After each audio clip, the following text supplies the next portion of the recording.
ألا بذكر الله تطمئن القلوب.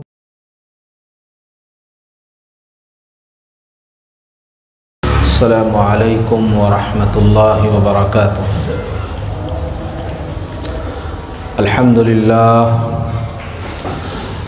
لله نحمده ونستعينه ونستغفره ونؤمن به ونتوكل عليه ونعوذ بالله من شرور أنفسنا ومن سيئات أعمالنا.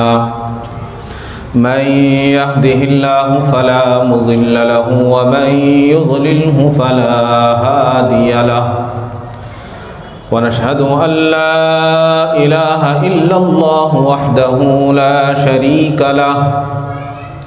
ونشهد أن سيدنا وسندنا وشفيعنا وحبيبنا ومولانا محمدا عبده ورسوله.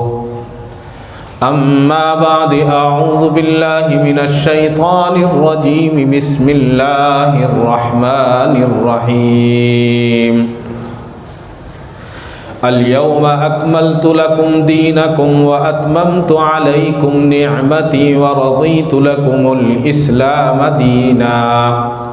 صدق الله مولانا العظيم وصدق رسوله النبي الكريم وعلى آله وأصحابه وأزواجه وذرياته وأهل بيته أجمعين والحمد لله رب العالمين. محمد کی محبت دین حق کی شرط اول ہے. محمد کی محبت دین حق کی شرط اول ہے. اسی میں ہو اگر خامی تو سب کچھ نامکمل ہے. محترم حضرات، بزرگوں اور بھائیوں، گزشتہ جمعہ حضور اکرم صلی اللہ تعالی علیہ وسلم کی سیرت کو ہم نے سنا، اور آج آقائے مدنی سرکار دو جہاں احمد مجتبیٰ حضرت محمد مصطفیٰ صلی اللہ تعالی علیہ وسلم کی زندگی کے آخری ایام کو سنیں گے. حضور اکرم صلی اللہ تعالی علیہ وسلم کی وفات مبارکہ کے تعلق سے کچھ عرض کرنے کی کوشش کروں گا. جیسا کہ اس سے پہلے بھی عرض کیا تھا کہ حضور کی پیدائش کے تعلق سے زیادہ لوگ یہ کہتے ہیں کہ 12 ربیع الاول کو پیدا ہوئے، اور بہت سارے لوگوں کو اس میں اختلاف بھی ہے، لیکن اس بات پر تمام کے تمام کو متفق ہیں، تمام کے تمام کہ حضور نے جو پردہ فرمایا دنیا سے وہ بھی 12 ربیع الاول کا دن تھا. تو قرآن کریم کی اس آیت میں اللہ تعالی نے ارشاد فرمایا، مسلمانوں آج تمہارا دین ہم نے پورا کیا اور ہر طرح کی نعمتیں تم کو عطا کی، اور تمہارے دین اسلام سے میں راضی ہوا. جب یہ قرآن کریم کی آیت کس وقت نازل ہوئی؟ یہ حجۃ الوداع کے موقع پر نازل ہوئی. حضور اکرم صلی اللہ علیہ وسلم اپنے صحابہ کے ساتھ جب آخری حج کرنے کے لیے مکۃ المکرمہ تشریف لے گئے، اس وقت 9 ذی الحجہ کے دن یہ آیت نازل ہوئی. اور اس حج میں سرکار مدینہ صلی اللہ تعالی علیہ وسلم بار بار ایک بات ارشاد فرمایا کرتے تھے. آپ فرماتے، پوچھ لو مجھ سے جو مسئلہ پوچھنا ہے، شاید اس سال کے بعد مجھے دنیا میں زندہ نہ پاؤ گے. تو یہ گویا ایک درپردہ اشارہ تھا.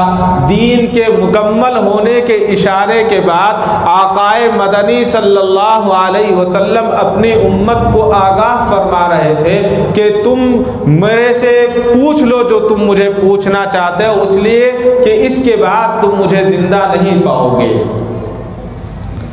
اور اس کے بعد جب حج سے فارغ ہو گئے، حج سے فارغ ہونے کے بعد مدینۃ المنورہ حضور اکرم صلی اللہ علیہ وسلم تشریف لے آئے۔ تشریف لانے کے بعد سورہ اذا جاء نصر اللہ، چھوٹی سی صورت ہے، سورہ فتح جس کو ہم کہتے ہیں، جب یہ صورت نازل ہوئی تو اس کے بعد اس کا مطلب یہ تھا کہ جب کافروں کی فوجیں مسلمان ہونے لگے اور مکہ معظمہ فتح ہو کر ہمیشہ کے لیے دارالسلام ہو جائے تو سمجھ جائیے کہ یہ اسلام کے مکمل ہونے کی علامتیں ظاہر ہو رہی تھی۔ تو جس وقت یہ صورت نازل ہوئی، نازل ہونے کے بعد ایک مرتبہ حضور اکرم صلی اللہ تعالی علیہ وسلم نے خطاب فرمایا، صحابہ سے خطاب فرمایا، اور خطاب میں آپ نے فرمایا اللہ کا ایک بندہ ہے، اللہ تعالیٰ نے اس کو کہا اگر تو پسند کرتا ہے تو دنیا میں رہ، اور اگر تجھے پسند ہے اللہ سے ملنا تو وہ پسند کر لے، جو تجھے پسند ہوگا وہ کر دیا جائے گا۔ تو اس بندے نے اللہ سے ملنے کو پسند کیا ہے۔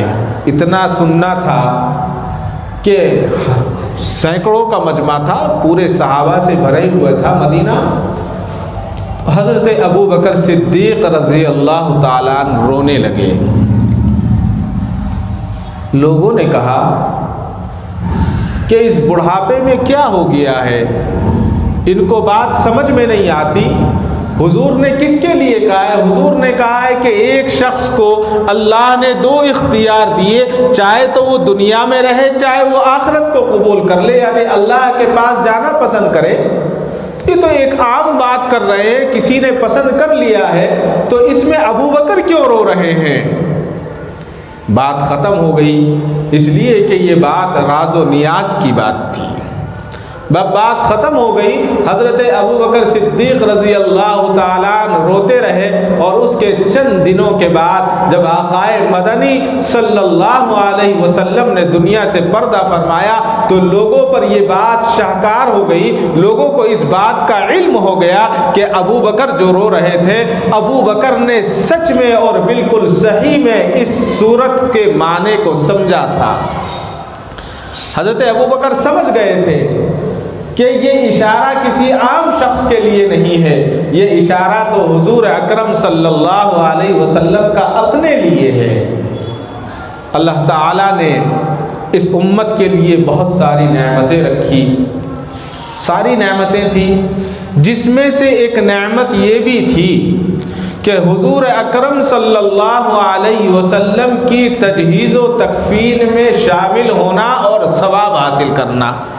عام لوگوں کے جنازے میں، عام لوگوں کے تدفین میں، عام لوگوں کے تمام چیزوں میں عام لوگ شریک ہوتے ہیں، لیکن یہاں ایک خاص، اس لیے کہ اس سے پہلی جو امتیں آئی تھی اللہ تعالیٰ نے ان کے لیے ایسا مقام کیا تھا کہ ان کے نبیوں کے سامنے ان کی امتیں فنا ہو جایا کرتی تھی، ختم ہو جایا کرتی تھی، لیکن اس امت کے لیے خاص اللہ تبارک و تعالیٰ نے یہ انعام رکھا تھا کہ یہ امت ہمیشہ قیامت تک باقی رہنے والی امت تھی۔ اس لیے کہ اکثر انبیاء جو اگلے انبیاء علیہ السلام اپنی اپنی امتوں کو اپنے سامنے فنا کر چکے تھے، مگر حدیث میں آتا ہے کہ حضور کی امت جو تھی وہ سچے دین پر قائم، حضور اس کو چھوڑ کر جانا چاہتے تھے اور چھوڑ کر چلے گئے۔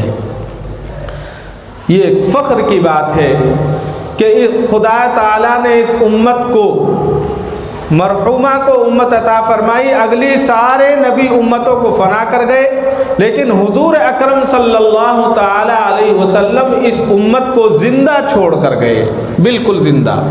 تو حضرت ابو بکر اس صورت کے رموز کو سمجھ گئے۔ اس کے بعد اسی درمیان لوگوں کو کیا معلوم تھا کہ یہی ہماری آنکھوں کا نور، دل کا سرور، حضور پر نور صلی اللہ علیہ وسلم ہی جانے والے ہیں، یہ کوئی اور بندہ نہیں ہے۔ اسی وقت یمن سے خط آیا اور اس خط میں درخواست کی گئی، یہ درخواست لکھی کہ یا رسول اللہ صلی اللہ علیہ وسلم ہمیں ایک امام کی ضرورت ہے، آپ ہمیں ایک ایسا آدمی دیجئے جو امامت بھی کرے اور قاضی بھی رہے، یہاں کے فیصلے کرے، یہاں کے مسئلے مسائل کو بیان کرے، سنے سمجھے سمجھائے۔ تو نماز فجر کے بعد حضور اکرم صلی اللہ علیہ وسلم نے اپنے ساتھیوں سے کہا کہ یمن بھیجنے کے لیے ایک شخص کی ضرورت ہے، کون جانا چاہتا ہے، میں کس کو بھیجوں؟ مشورہ کیا تو بہت سارے صحابہ نے اپنے لیے نام پیش کیے، کہا کہ یا رسول اللہ جو آپ خدمت دیں گے اس خدمت کو کرنے کے لیے ہم تیار ہیں۔ تو حضور اکرم صلی اللہ علیہ وسلم نے اسی مجلس میں تشریف فرما حضرت معاذ بن جبل رضی اللہ تعالیٰ کو حکم دیا کہ معاذ تم اس کے لیے بہتر ہو اور موضوع ہو، لہٰذا تم یمن چلے جاؤ اور وہاں امامت کرنا اور قاضی کے فرائض انجام دینا۔ وہ زمانہ آج کا زمانہ نہیں تھا، تکلیف دہ سفر، بڑے قاضی کے عہدے ایسے عہدے نہیں ہوا کرتے تھے کہ جو آج کی سہولتیں ہیں۔ حضرت معاذ نے کہا کہ یا رسول اللہ آپ کا حکم سر آنکھوں پر، میں ابھی آتا ہوں۔ فوراً گھر گئے اور تھوڑی سے وقفے کے بعد تیار ہو کر آپ تشریف لے آئے اور کہا کہ یا رسول اللہ میں جانے کے لیے تیار ہوں۔ تو حضور نے حضرت بلال حبشی رضی اللہ تعالیٰ عنہ کو بلایا کہ بلال کہاں ہو؟ حضرت بلال آ گئے، حضرت بلال سے کہا کہ جاؤ میرا عمامہ لے کر آؤ، میرا فلاں عمامہ رکھا ہوا ہے وہ لے کر آؤ۔ حضرت بلال عمامہ لے کر آ گئے تو حضور اکرم صلی اللہ علیہ وسلم نے اپنے دستے شفقت سے، دستے مبارک سے حضرت معاذ بن جبل رضی اللہ تعالیٰ عنہ کے سر پر اس مبارک عمامے کو باندھا اور آپ کو اونٹنی پر سوار کیا اور کہا کہ معاذ چلو، اور اونٹ کی نکیل کو خود پکڑ لیا اور لے کر چلنے لگے۔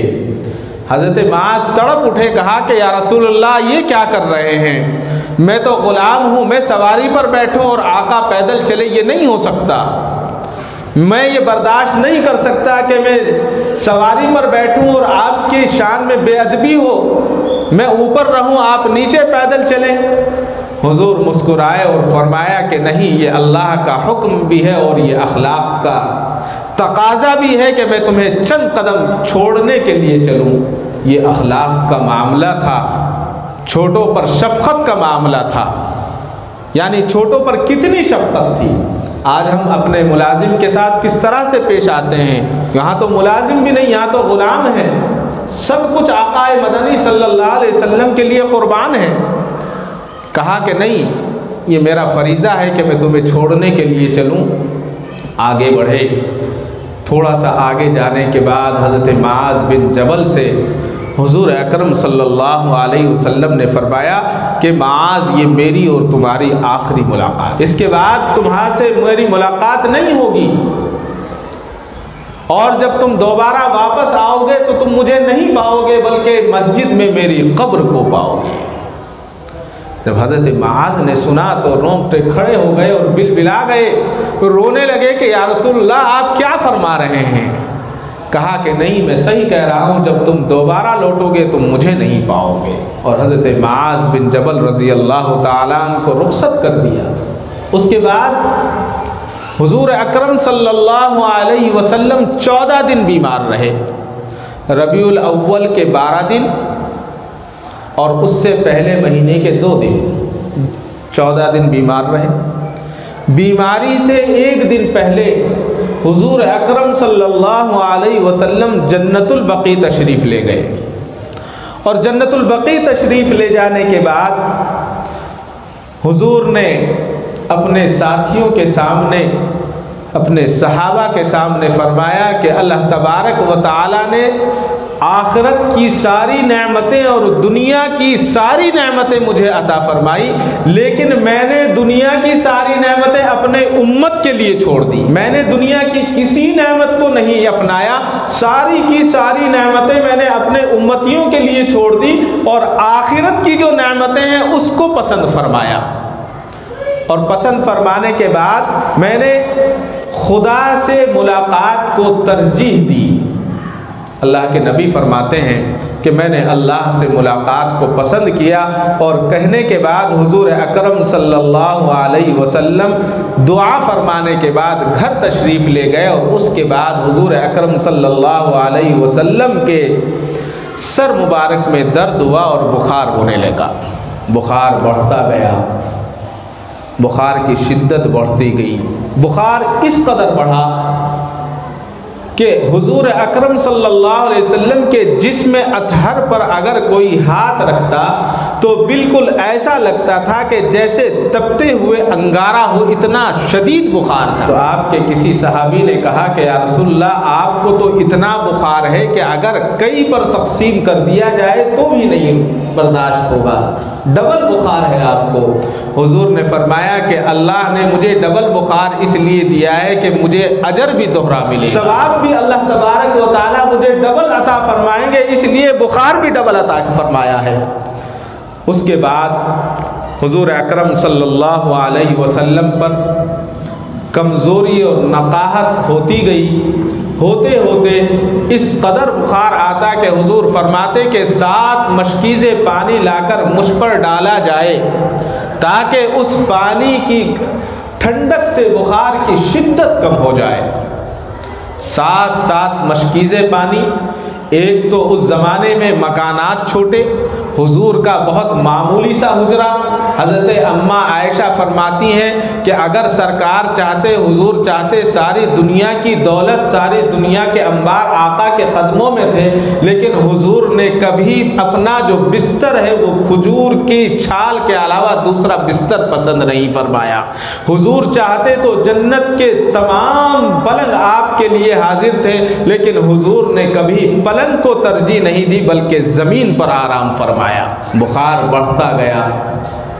حضور ایک اہلیہ سے دوسری اہلیہ کے گھر تشریف لے جاتے، نقاہت سے جاتے۔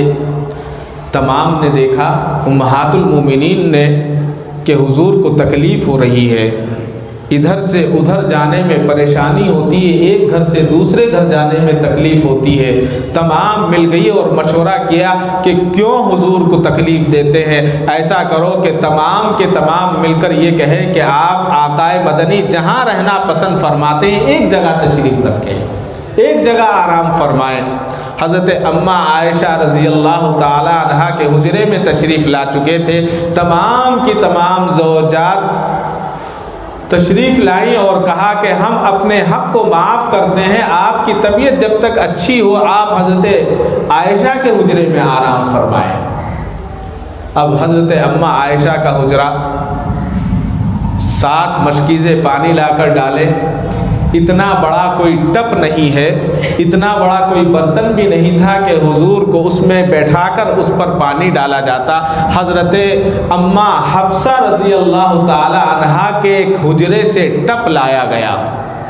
اس زمانے میں جو بھی ٹپ ہوگا، جو برتن ہوگا، حضور اس میں تشریف رکھتے اور تھوڑا تھوڑا پانی 7 مشکیزیں ڈالتے تو تھوڑی سی آنکھیں کھلتی اور بخار کی شدت کم ہوتی۔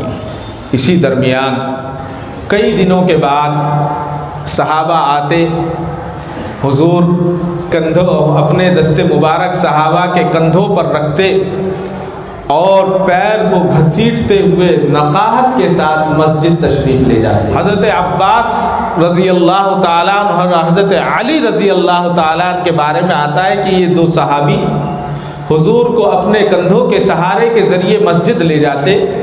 تو ایک دن صبح مسجد تشریف لائے، مدینے کے سارے لوگ، سارا مدینہ مسجد نبوی میں جمع ہے، حضور اکرم صلی اللہ علیہ وسلم کی نصیحتیں سننا چاہتا ہے۔ حضور اکرم صلی اللہ علیہ وسلم ممبر پر اوپر نہیں بیٹھ سکے، کمزوری اتنی تھی کہ ممبر پر چڑھ بھی نہیں سکتے تھے، بلکہ ممبر کی نیچے کی سیڑھی پر بیٹھ گئے۔ اور نیچے کی سیڑھی پر بیٹھ کر حضور اکرم صلی اللہ علیہ وسلم نے فرمایا کہ اب ان قریب میں آپ کے درمیان نہیں رہوں گا۔ صحابہ کی ہچکیاں بن گئی، رونے لگے، کیا منظر ہوگا۔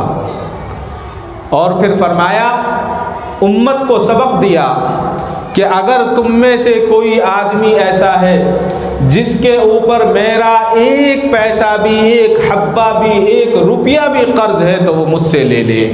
کسی پر کوئی قرض نہیں تھا، لیکن بار بار حضور فرما رہے ہیں کہ اگر کسی پر ایک روپیہ بھی میرا قرض ہے، ایک درہم، ایک دینار بھی قرض ہے تو مجھ سے لے لے۔ اگر میں نے کسی کو سخت کلمہ کہا ہے تو مجھے جواب دے دے، مجھ سے بدلہ لے لے۔ اگر میں نے کسی کو مارا ہے تو وہ بھی مجھے مارے اور اپنا بدلہ لے لے۔ سنتے رہے، بار بار اعلان فرماتے رہے، بار بار حکم فرماتے رہے، لیکن کسی صحابی نے کچھ نہیں کہا۔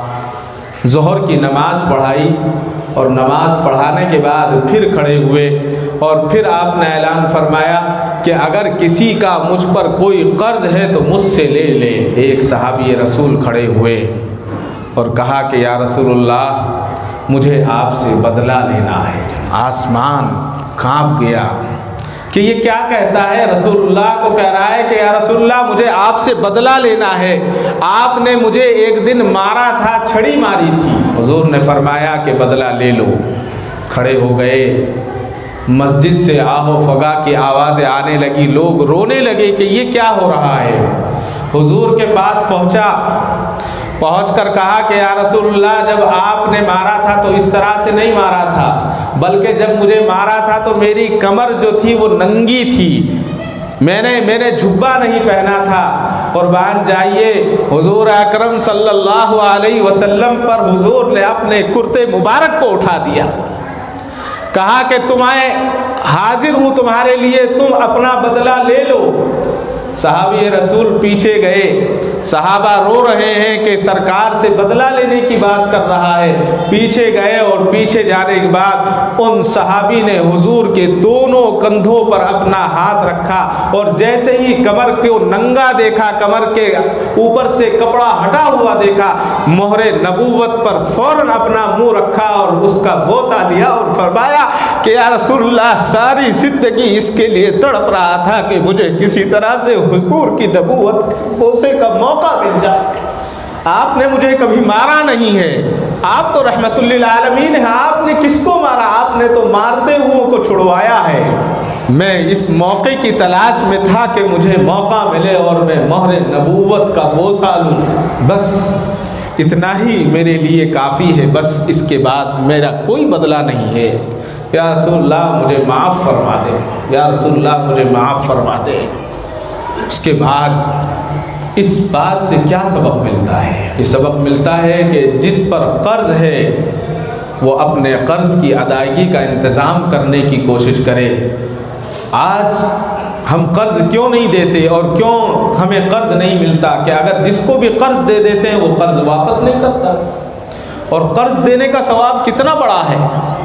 قرض دینے کے ثواب کے تعلق سے ایک مختصر حدیث کا یہ پیش کر دوں۔ مفہوم ہے کہ اگر کسی نے کسی کو 100 روپے قرض دیے اور جب تک اس کا وہ قرض واپس کرے گا، روزانہ اس کو 100 روپے اللہ کے راستے میں صدقہ کرنے کا اللہ تعالیٰ ثواب عطا فرماتے ہیں۔ اتنا بڑا ثواب ہے۔ قرض کے معاملے پر بات یاد آئی، ایک صاحب ٹہری روڈ سے آتے ہیں، بہت اچھے آدمی ہیں، بہت اچھے آدمی ہیں۔ ان کی ایک صاحب سے دوستی تھی بہت پرانی، انہوں نے چیٹی ڈالی، یہ زیادہ پرانی بات نہیں، 5-6 سال پرانی بات بتا رہا ہوں۔ چیٹی ڈالنے کے بعد 10 لاکھ روپے کی چیٹی تھی۔ جب ان کا پیسوں کا نمبر آیا تو انہوں نے کہا کہ دیتا ہوں۔ مہینہ 2 مہینہ 3 مہینہ پریشان کرتے رہے، پھر انہوں نے کہا مجھے ضرورت ہے، آپ دے دیں، آپ میرے دوست ہیں۔ کہنے لگے نہیں، پیسہ دینے نہیں ہوتا ہے مجھے اب۔ کہ کیوں نہیں ہوتا ہے؟ کیا کوئی نقصان ہوا؟ کہ نہیں، نقصان بھی نہیں ہوا۔ کیا آپ پریشان ہیں؟ کہ نہیں، پریشان بھی نہیں ہوں۔ پھر کیوں نہیں دیتے؟ کہ نہیں، بڑی محنت سے پیسہ میں نے، آپ کا ہی پیسہ تھا، جمایا میں نے ہے، لہٰذا میں آپ کو نہیں دوں گا۔ تو وہ صاحب یہاں لے کر آئے والد صاحب کے پاس، مجھے اچھی طرح سے یاد ہے، انہوں نے کہا آپ ان کو سمجھا دیجئے تو والد صاحب نے سمجھایا کہ بھائی آپ نے ان سے پیسے لیے ہیں، آپ ان کو دے دیں۔ تو کہنے لگا کہ حضرت دیکھیے میں ان کو پہلے بھی بول چکا ہوں، اب بھی بول رہا ہوں، میں ان کا پیسہ نہیں، کیوں نہیں دیں گے؟ کہا کہ بس دل نہیں چاہتا، پیسے سے محبت ہے۔ پھر ان صاحب کو اپنے گھر لے کر گئے، وہ صاحب اپنے دوست کو لے جانے کے بعد اپنی ماں کو بلایا، بیٹے کو بلایا، بیوی کو بلایا، بچوں کو بلایا۔ یعنی جب انسان کے اندر سے ایمان نکل جاتا ہے تو کتنا ذلیل ہو جاتا ہے، میں یہ بتانا چاہ رہا ہوں۔ بٹھا کر کہا کہ یہ میری ماں ہے، اگر آپ ان کو مارنا چاہیں ماریں، تھوکنا چاہے تھوکے، گالی دینا چاہے گالی دے، گھر کے ہر فرد کے ساتھ آپ جو معاملہ کرنا چاہے کریں، لیکن میں پیسہ نہیں دوں گا۔ آخر انہوں نے پیسہ نہیں دیا، پھر بڑی عجیب و غریب بیماریوں میں مبتلا ہوئے اور انتقال ہو گیا، لیکن نہیں دیا۔ تو ہمیں آقائے مدنی صلی اللہ علیہ وسلم نے یہ سبق دیا ہے کہ اگر تمہارے اوپر ایک حبہ بھی، ایک پیسہ بھی کسی کے اوپر قرض ہے تو پہلے اس کو ادا کر دے۔ طبیعت بگڑتی چلی گئی۔ حضرت اماں خدیجہ نے نکاح سے پہلے ایک خواب دیکھا تھا کہ مکہ میں ہیں اور حضور اکرم صلی اللہ علیہ وسلم کے متعلق یہ خواب تھا کہ آسمان سے چاند زمین پہ اترتا ہے اور حضرت اماں خدیجہ رضی اللہ تعالیٰ عنہ کی گود میں آ جاتا ہے۔ خواب کی یہ تعبیر تھی کہ حضور اکرم صلی اللہ علیہ وسلم سے نکاح ہوگا اور نکاح ہو گیا۔ اب اماں عائشہ خواب دیکھتی ہیں کہ آسمان سے چاند جو ہے حضرت اماں عائشہ کے حجرے میں آ جاتا ہے اور زمین میں جو ہے غائب ہو جاتا ہے۔ عجیب خواب ہے۔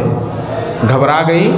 گھبرانے کے بعد اپنے والد محترم حضرت ابوبکر صدیق رضی اللہ تعالیٰ عنہ کے پاس گئی اور کہا کہ ابا جی میں نے ایک عجیب خواب دیکھا ہے۔ کہا کہ کیا خواب ہے؟ کہ خواب یہ ہے کہ آسمان سے چاند اترتا ہے اور میرے حجرے کی زمین میں جا کر غائب ہو جاتا ہے۔ حضرت صدیق اکبر رضی اللہ تعالیٰ نے ایک آہ بھری اور کہا کہ یا اللہ تو اس امت کی مدد فرما، تو اس امت کی مدد فرما۔ حضرت ابوبکر صدیق سمجھ گئے تھے کہ یہ جو چاند غروب ہونا ہوا ہے اور جا کر اماں عائشہ کے حجرے میں غروب ہو گیا ہے، چھپ گیا ہے، گویا اب نبی اکرم صلی اللہ علیہ وسلم اس دنیا سے پردہ فرمانے والے ہیں۔ حضرت نوح علیہ السلام کے تعلق سے آتا ہے جب 1350 سال کے بعد ملک الموت آئے، پوچھا کہ کیا بات ہے؟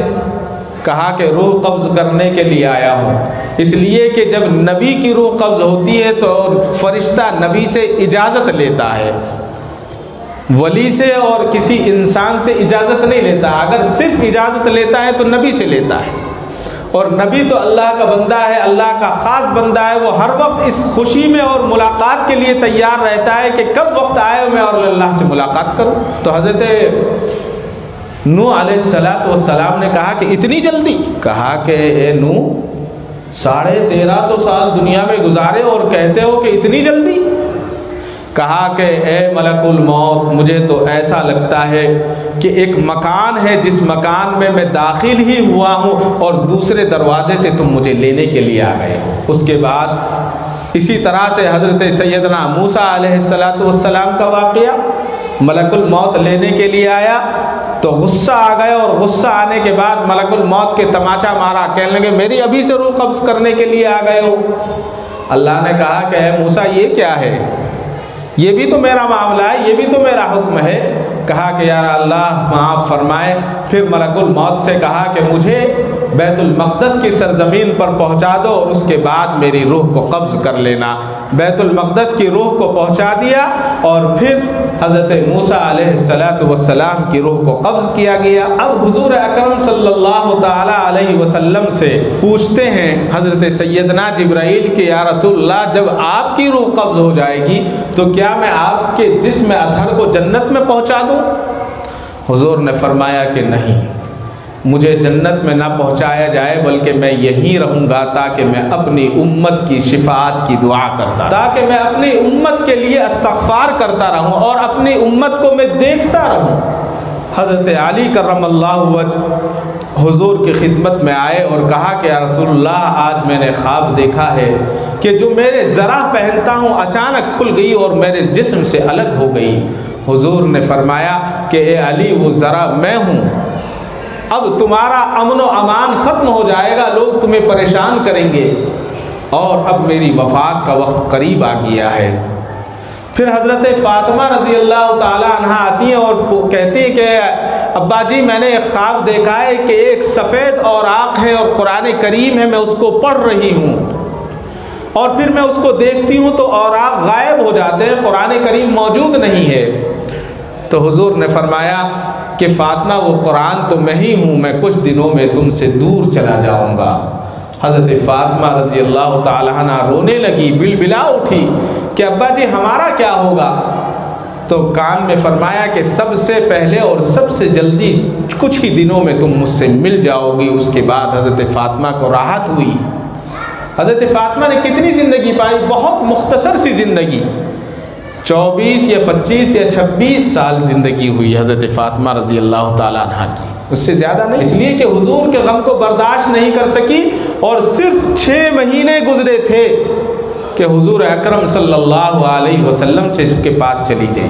اب حضرت سیدنا جبرائیل علیہ السلام نے پوچھا کہ آپ کو جنت میں لے جاؤں، تو حضور نے منع فرما دیا اور کہا کہ میں یہیں رہنا پسند کروں گا تاکہ اپنی امت کے لیے استغفار کرتا رہوں۔ بتایا جاتا ہے جیسا کہ ہم بارہا پڑھتے ہیں کہ پیر اور جمعرات کے دن امت کے نامہ اعمال پیش کیے جاتے ہیں، اور جب نامہ اعمال کسی امتی کے اچھے پہنچتے ہیں تو حضور شکر ادا کرتے ہیں، اور جب کسی کے اچھے نہیں پہنچتے تو اس کے لیے استغفار فرما۔ حضرت سیدنا جبرائیل علیہ السلام وفات سے 3 روز پہلے حضور اکرم صلی اللہ علیہ وسلم کے پاس تشریف لائے اور فرمایا کہ اللہ نے آپ کو سلام کہا ہے اور آپ کی طبیعت کیسی ہے؟ حضور نے فرمایا کہ جبرائیل بہت غمگین ہوں۔ پھر حضرت جبرائیل چلے گئے، دوسرے دن آئے، پھر سلام کہتے ہیں اور کہتے ہیں کہ اللہ نے آپ کو سلام کہا ہے، آپ کی طبیعت کیسی ہے؟ حضور نے پھر وہی جواب دیا۔ تیسرے دن پھر چلے آئے اور آنے کے بعد سلام کہا اور کہتے ہیں کیا رسول اللہ، اللہ نے آپ کو سلام کہا ہے، آپ کی طبیعت کیسی ہے، آپ کو کیا غم ہے، آپ یہ بتائیں۔ حضور اکرم صلی اللہ علیہ وسلم نے فرمایا اے جبرائیل، اللہ تعالیٰ خوب جانتا ہے کہ مجھے کیا غم ہے، لیکن مجھ سے پوچھنا چاہتا ہے۔ تو آپ نے فرمایا مجھے میری گنہگار امت کا بہت زیادہ خیال ہے۔ گنہگاروں کی مغفرت کس طرح ہوگی؟ حضرت جبرائیل نے عرض کیا کہ الہی تیرے نبی صلی اللہ علیہ وسلم اپنی امت کے گنہگاروں کی مغفرت کے لیے پریشان ہیں۔ چلے گئے، پھر آتے ہیں اور کہتے ہیں کہ رب العالمین آپ کو سلام کہتا ہے اور ارشاد کرتا ہے اگر آپ کی امت کا کوئی گنہگار مسلمان مرنے سے 1 سال پہلے توبہ کر لے گا تو میں اس کی توبہ قبول کروں گا اور اس کو بخش دوں گا۔ حضور اکرم صلی اللہ علیہ وسلم نے فرمایا 1 سال بہت زیادہ ہے، 1 سال بہت زیادہ ہے، میری امت تو بہت غافل ہے، یا اللہ 1 سال کا وقت بہت زیادہ ہے۔ حضرت سیدنا جبرائیل گئے، پھر واپس آئے اور آنے کے بعد کہا کہ اگر آپ کی امت کا گنہگار مرنے سے 1 مہینہ پہلے توبہ کر لے گا تو میں اس کی مغفرت کر دوں گا۔ حضور نے فرمایا کہ الہی 1 مہینہ بہت زیادہ ہے۔ اس کے بعد پھر گئے، پھر آئے اور کہا کہ کچھ عرصے بعد فرمایا کہ اللہ سلام فرماتے ہیں اور ارشاد فرماتے ہیں کہ مرنے سے پہلے 1 ہفتے پہلے اگر توبہ کرے گا تو میں اس کی توبہ قبول کر لوں گا۔ تو اللہ کے نبی نے کہا کہ یا اللہ 1 ہفتہ تو بہت زیادہ ہے، میری امت کے خطا کاروں کو آپ درگزر فرما دے، 1 ہفتہ تو بہت زیادہ ہے۔ پھر حکم ہوا جو شخص مرنے سے 1 دن پہلے توبہ کر لے گا میں اس کی توبہ قبول کر لوں گا۔ حضور صلی اللہ علیہ وسلم نے فرمایا الہی 1 دن تو بہت زیادہ ہے، 1 دن بہت زیادہ ہے۔ حضور صلی اللہ علیہ وسلم نے توبہ کے لیے کہا کہ اے اللہ میرے امتیوں کے لیے 1 دن بہت زیادہ ہے۔ تو جبرائیل آئے اور پھر خوشخبری سنائی کہ اگر ایک گھڑی پہلے وہ توبہ کر لے گا تو اللہ تعالیٰ اس کی توبہ قبول فرما لیں گے۔ حضور نے فرمایا کہ ایک گھڑی بھی بہت زیادہ ہے، میری امت تو بہت کمزور ہے۔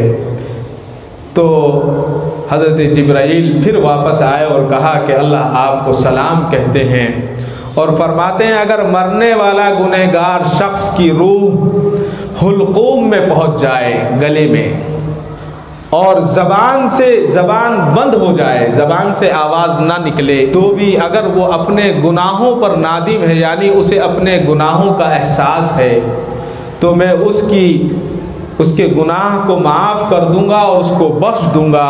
یہ سن کر حضور اکرم صلی اللہ علیہ وسلم خوش ہو گئے اور فرمایا سبحان اللہ، کیا مہربان ہے اللہ تبارک و تعالی کہ اللہ تبارک و تعالی میری امت کی اس طرح سے مغفرت فرما دے۔ اور پھر بخار کی شدت بڑھتی گئی، نماز کے لیے صحابہ انتظار کرتے تھے، لیکن بخار میں اس قدر غفلت ہوتی تھی، اس قدر بخار کی کثرت ہوتی تھی کہ ہوش میں نہیں ہوتے تھے۔ حضرت بلال آتے اور کہتے کہ یا رسول اللہ آپ کے ساتھی نماز کے لیے انتظار کر رہے ہیں۔ مشکیزوں سے پانی ڈالا جاتا، لیکن پھر آپ کو بخار کی شدت کی وجہ سے یہی حال ہو جاتا۔ 3 دفعہ ایسا ہوا، جب چوتھی دفعہ ایسا ہوا تو اب آپ نے ارشاد فرمایا کہ نماز پڑھ لو، نماز پڑھ لو، میرا انتظار نہ کرو بلکہ ابو بکر سے کہو کہ وہ نماز پڑھائیں۔ حضرت ابو بکر صدیق رضی اللہ تعالیٰ نے حضور کی زندگی میں 17 نمازیں پڑھائی۔ اب 3 دفعہ کے بعد یہی ہوتا رہا۔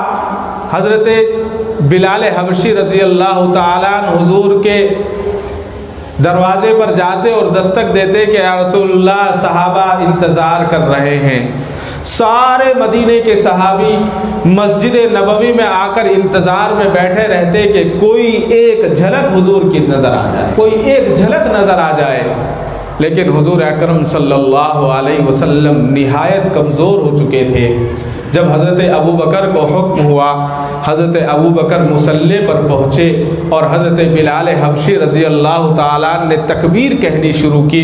جب اشہد ان محمد پر پہنچے تو حضرت بلال حبشی رضی اللہ تعالیٰ چیخ مار کر روئے۔ حضرت بلال کی چیخ کو سن کر حضرت ابو بکر رونے لگے۔ حضرت ابو بکر کی چیخ کو سن کر جتنے نمازی تھے تمام کے تمام نمازی رونے لگے، اور اس کے بعد جب سارے مدینے کو یہ آواز پہنچی تو مدینے میں شور و غل ہوا۔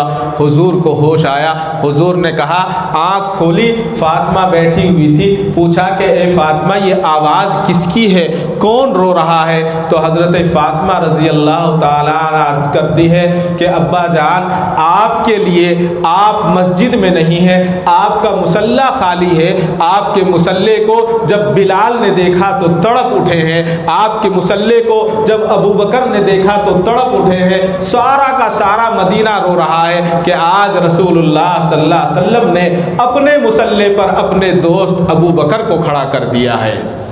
حضور نے کہا کہ اچھا، کہا کہ ایک نظر آپ کی دیکھنا چاہتے ہیں، اگر ایک نظر آپ کی دیکھ لیں گے تو یہ صحیح ہو جائیں گے۔ کہا کہ علی کو اور عباس کو بلاؤ۔ حضرت علی اور حضرت عباس آتے ہیں، حضور اپنے دونوں دست مبارک دونوں کے کندھوں پر رکھتے ہیں اور پیر گھسڑتا ہوا چلتا ہے، نماز ہو رہی ہے۔ حضرت ابو بکر کو محسوس ہوا کہ حضور تشریف لا رہے ہیں، نمازیوں کو محسوس ہوا کہ حضور تشریف لا رہے ہیں۔ علماء کرام تفسیر میں لکھتے ہیں کہ جب حضور مسجد میں داخل ہوئے تمام کے تمام نمازی اس طرح سے دیکھنے لگے کہ حضور آ رہے ہیں۔ حضرت ابو بکر نے بھی دیکھا، حضور نے ہاتھ سے اشارہ کر دیا اور منع کر دیا کہ تم نماز پڑھاتے رہو، اور حضور اکرم صلی اللہ علیہ وسلم حضرت ابو بکر صدیق رضی اللہ تعالیٰ عنہ کے برابر میں بیٹھ گئے اور نماز پڑھی اس حالت میں۔ اور اس کے بعد بس وہ آخری نماز مسجد نبوی میں آخری نماز تھی آپ کی۔ وہاں سے جب واپس حجرے میں تشریف لے گئے اس کے بعد تشریف نہیں لائے۔ حضرت علی سے حضرت عباس نے پوچھا کہ علی حضور کا کیا حال ہے؟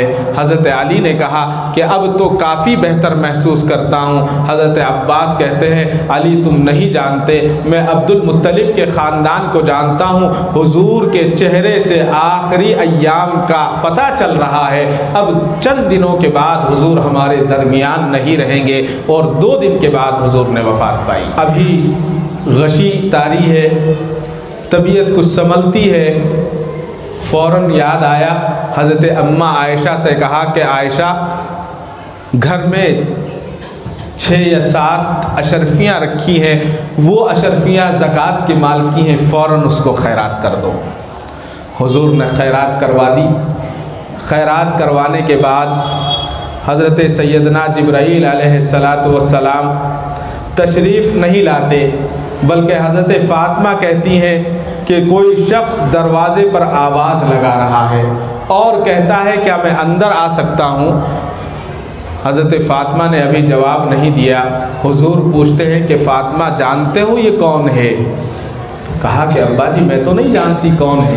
کہا کہ یہ وہ ہے جو گھروں کو اجاڑ دیتا ہے، جو بیوی کو بیوہ کر دیتا ہے، بچوں کو یتیم کر دیتا ہے۔ سمجھ گئی۔ کہا کہ اندر آنے کی اجازت چاہتا ہے، یہ ملک الموت ہے۔ کہا کہ اس کو آنے دو۔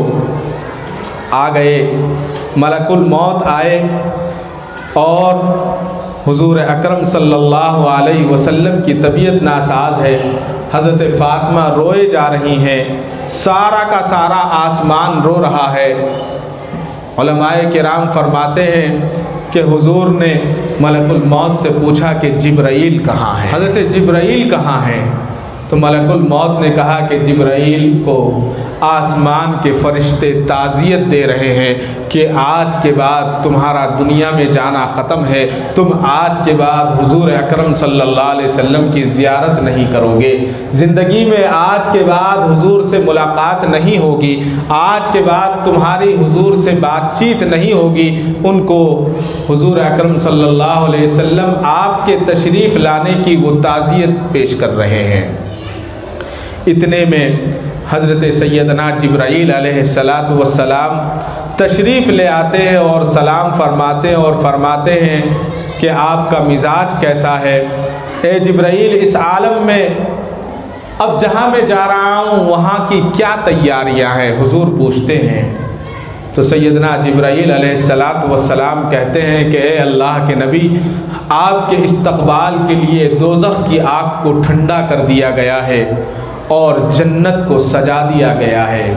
تو حضور نے فرمایا کہ جبرائیل نہ مجھے جنت سے کوئی تعلق نہ دوزخ سے کوئی واسطہ، میں تو یہ پوچھنا چاہتا ہوں میری امت کا کیا ہوگا؟ حضرت جبرائیل سے کہتے ہیں کہ میری امت کا کیا ہوگا؟ حضرت جبرائیل نے کہا اے اللہ کے نبی، آپ کے لیے تو جنت کے سارے دروازے کھول دیے گئے ہیں، آپ تو شفاعت کروانے والے ہیں، آپ کیوں پریشان ہو رہے ہیں؟ حضور نے فرمایا کہ نہیں، میں اپنے لیے نہیں بلکہ اپنی امت کے لیے پوچھنا چاہتا ہوں کہ میری امت کا کیا ہوگا۔ اس کے بعد حضرت سیدنا جبرائیل علیہ السلام نے کہا کہ یہ ملک الموت فرشتہ حاضر ہے اور اگر آپ اجازت دیں تو یہ روح کو قبض کر لے، اور اگر اجازت نہ دیں تو آپ کی روح کو قبض نہیں کرے گا بلکہ ایسے ہی چھوڑ کر چلا جائے گا۔ آپ کو اختیار ہے، آپ دنیا میں رہنا چاہیں دنیا میں رہیں، اور اللہ کے پاس جانا پسند کریں تو اللہ کے پاس چلے جائیں، مرضی آپ کی ہے۔ لیکن اللہ تبارک و تعالیٰ آپ کو پسند فرماتا ہے، اللہ تعالیٰ چاہتے ہیں کہ آپ سے ملاقات کریں، وہ شرف ملاقات کے لیے اللہ تعالیٰ شوق میں۔ حضرت جبرائیل علیہ السلام کی بات کو سن لیا اور فرمایا کہ ٹھیک ہے، بہتر ہے، میں اللہ کے پاس جانا پسند کروں گا، میں اللہ کے پاس جانا پسند کروں گا، اور اپنے آپ کو تیار کر لیا۔ بار بار غشی آتی تھی، پسینہ آتا تھا، اور پسینے کے بعد وہاں پر آپ نے ایک پیالے میں پانی کو رکھا تھا، جب پسینے کی شدت محسوس ہوتی، گرمی کی شدت محسوس ہوتی، بخار کی شدت محسوس ہوتی تو اپنے دست مبارک کو پیالے میں ڈالتے اور اپنے چہرے مبارک پر پھیر لیتے۔ اس قدر تکلیف ہو رہی تھی، اور اسی تکلیف کے درمیان سکرات کی تکلیف شروع ہوئی تو آپ نے فرمایا اللہم ان الموت سکرات، اے اللہ موت کی تکلیف بہت سخت ہے، اللہم اعنی فی سکرات الموت، اے اللہ تو ہی میری موت کی تکلیف کو آسان کرنے والا ہے۔ مٹی کے پیالے میں ہاتھ ڈالتے اور اپنے چہرے کو صاف کرتے۔ حضرت فاطمہ نے دیکھا، پریشان ہو اٹھی اور کہا کہ ابا جی آج سے پہلے آپ کو اتنی تکلیف میں نہیں دیکھا۔ تو حضور نے فرمایا کہ اے بیٹی اب اس کے بعد میری کبھی تکلیف نہیں ہوگی اور مجھے کبھی تکلیف میں تم محسوس نہیں کرو گی۔ اب وہ خاص وقت آ گیا جس وقت کا آسمان کے فرشتے انتظار کر رہے تھے، حضور کے استقبال کے لیے کھڑے ہوئے تھے۔ جب اس تکلیف کو دیکھا تو حضرت سیدنا جبرائیل نے اپنے چہرے کو پھیر لیا۔ حضور نے فرمایا کہ اے جبرائیل کیا تمہیں میرا چہرہ اچھا نہیں لگ رہا ہے؟ تو حضرت سیدنا جبرائیل رو پڑتے اور کہتے ہیں کہ یا رسول اللہ آپ کیا فرماتے ہیں؟ آپ کی تکلیف مجھ سے دیکھی نہیں جاتی، آپ کی تکلیف مجھ سے نہیں دیکھی جاتی، اور میں کیا کہہ سکتا ہوں؟ پھر حضور نے حضرت جبرائیل روئے اور عرض کیا کہ یا اللہ کے نبی کسی کے دل سے آپ کی نزع کی حالت میں کس طرح دیکھ سکتا ہوں اس دل سے؟ اور پھر حضور صلی اللہ علیہ وسلم نے جو امت کو پیغام دیا، علماء فرماتے ہیں کہ آپ کی زبان سے الصلاۃ الصلاۃ کی آواز آ رہی تھی، نماز کی آواز آ رہی تھی، اور پھر یا ربی امتی کہتے ہوئے سینے مبارک تک سمٹ آتی تھی، نیچے کے جسم اطہر سے آپ کی جان نکل چکی تھی اور امت کا کلمہ جاری تھا۔ حضرت جبرائیل علیہ السلام نے عرض کیا کہ رب العالمین فرماتا ہے کہ امت کی اس قدر محبت آپ کے دل میں کس نے ڈال دی ہے؟ حضرت جبرائیل پوچھ رہے ہیں۔ تو حضور نے فرمایا کہ اللہ تعالیٰ نے ہی تو میرے دل میں اللہ کی محبت کو ڈالا ہے۔ تو حضرت سیدنا جبرائیل علیہ السلام فرماتے ہیں اللہ تعالیٰ آپ کی امت پر 1000 درجے آپ سے زیادہ مہربان ہے۔ اللہ فرماتے ہیں کہ اے نبی ہم تمہاری امت پر 1000 درجے زیادہ مہربان ہیں، آپ اپنی امت کو میری سپرد کر کے موت کی تکلیف کو آسان کر لیجئے۔ حضور کا دل ٹھنڈا ہوا اور آپ نے پھر کہا اللہم بالرفیق الاعلیٰ، اے اللہ اب مجھے بلا لیجئے، اللہ اب مجھے بلا لیجئے۔ اور پھر غشی طاری ہوئی اور ماتھے پر مشک کی خوشبو کا پسینہ جاری ہوا۔ یہ رات کا وقت تھا، سید الکونین صلی اللہ علیہ وسلم کا آخری وقت ہے اور گھر میں اندھیرا ہے۔ جیسا کہ میں نے شروع میں عرض کیا کہ اللہ نے فرمایا کہ میں نے ساری دنیا کی نعمتیں اپنی امت کے لیے چھوڑ دی، میں نے کسی نعمت کو اختیار کرنا پسند نہیں فرمایا۔ تو حضرت اماں عائشہ نے اپنے پڑوسن کے گھر میں چراغ بھیجا کہ سرکار مدینہ کا آخری وقت ہے، اس میں کچھ تیل ڈال دو تاکہ روشنی ہو جائے۔ حضور اکرم صلی اللہ علیہ وسلم نے آسمان کی طرف دیکھا اور کہا اللہم بالرفیق الاعلیٰ، اور گردن ایک طرف لڑک گئی۔ حضور صلی اللہ علیہ وسلم کی روح پرواز کر چکی تھی۔ حضور اکرم صلی اللہ علیہ وسلم اس دنیا سے پردہ فرما چکے تھے۔ بات بہت لمبی ہے لیکن میں صرف بات کو مختصر کرتے ہوئے ختم کرتا ہوں کہ نماز ہوئی، وہ بہت لمبی تفصیل ہے، غسل کی تفصیل بہت لمبی ہے اور ساری تفصیلات لمبی ہیں۔ ہم ایک جملہ بار بار استعمال کرتے ہیں کہ غسل دیا گیا، تمام کے لیے تو غسل ہے، میرے لیے اور آپ کے لیے، ساری امت کے لیے، لیکن حضور کے لیے لفظ غسل نہیں ہے۔ غسل کہتے ہیں گندگی کو ناپاکی سے پاکی کی طرف جانا، حضور کا تھا غسل، صرف صاف کیا گیا، بس پانی ڈالا گیا، دھویا گیا، پاک نہیں کیا گیا، اس لیے کہ حضور تو پاک تھے۔ اسی طرح سے بہت سارے لوگ ایک غلط فہمی ہے یہاں بات کے درمیان آ گئی ہے، جیسے کعبۃ اللہ کی سال میں 2 مرتبہ صفائی ہوتی ہے، دھلائی کرتے ہیں، لوگ کہتے ہیں کہ غسل کعبہ ہو رہا ہے۔ وہ غسل کعبہ نہیں ہے، وہ غسل کعبہ ہے، یعنی صرف اس کو صاف کیا جا رہا ہے، پاک تو ہے ہی وہ۔ اسی طرح سے نبی کو جو ہے غسل نہیں دیا گیا بلکہ غسل دیا گیا، یعنی صرف پانی سے پانی کو ڈالا گیا، وہ تو ایسا جسم تھا جو اس سے لگ جاتا وہ پاک ہو جائے۔ تو یہ لفظ غسل جو ہے یہ درمیان میں آ گیا ہے۔ تو بات یہ ہے کہ اس کے بعد بہت لمبی تفصیل ہے، میں اس تفصیل میں جانا نہیں چاہتا۔ حضرت علی نے اور حضرت عباس نے حضور اکرم صلی اللہ علیہ وسلم کو قبر اطہر میں اتارا، اور اتارنے کے بعد اس وقت صحابہ موجود تھے۔ حضرت مغیرہ رضی اللہ تعالیٰ عنہ دیکھ رہے تھے، انہوں نے اپنی انگوٹھی نکالی اور خاموشی سے قبر میں پھینک دی، جان بوجھ کر پھینکی، اور کہا کہ بھائی میری قبر میں انگوٹھی گر گئی ہے، میں اٹھا لوں اس کو؟ کہا کہ اٹھا لو۔ سب دیکھ رہے تھے کہ انگوٹھی گری ہے۔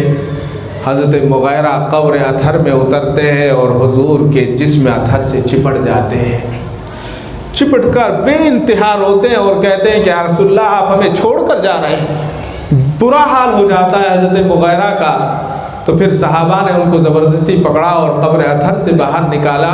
حضرت قسیم رضی اللہ تعالیٰ عنہ آخری وقت میں جب سب سے آخر میں نکلنے والے قبر سے حضرت قسیم تھے۔ حضرت قسیم فرماتے ہیں کہ جب قبر سے سب نکلنے لگے تو میرے دل میں آیا کہ ایک مرتبہ اور زیارت کر لوں، ایک مرتبہ اور زیارت کر۔ حضور کے چہرے مبارک کو کھولا، چادر کو ہٹایا تو دیکھا کہ ہونٹ ہل رہے ہیں، ہونٹ ہل رہے ہیں، اس لیے کہ حضور جو ہے ہم تمام کا عقیدہ ہے حضور زندہ ہیں، قبر میں جو ہے زندہ ہیں، حضور اکرم صلی اللہ علیہ وسلم زندہ ہیں، ہونٹ ہل رہے ہیں۔ حضرت قسیم فرماتے ہیں کہ میرے دل میں آیا کہ تو اس کو سن لے حضور کیا فرما رہے ہیں، تو میں نے اپنے کانوں کو حضور اکرم صلی اللہ علیہ وسلم کے ہونٹوں سے لگا دیا، تو یا رب امتی یا رب امتی کی آواز آ رہی تھی۔ اس امت کے لیے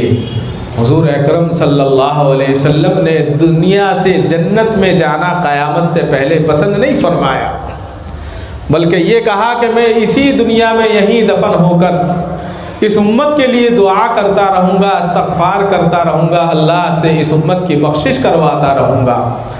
اور آج ہمارے نامہ اعمال جب حضور کے سامنے جاتے ہوں گے تو کیا حال ہوگا۔ بات بہت لمبی ہو گئی ہے، بات کو مختصر کرتے ہوئے یہی کہوں گا کہ اللہ تبارک و تعالیٰ سے یہ دعا فرمائیں کہ اللہ تعالیٰ ہم سبھی کو کہنے اور سننے سے زیادہ عمل کی توفیق عطا فرمائے، اور نبی پاک صلی اللہ تعالیٰ علیہ وسلم کی ایک ایک سنتوں پر عمل کی توفیق عطا فرمائے۔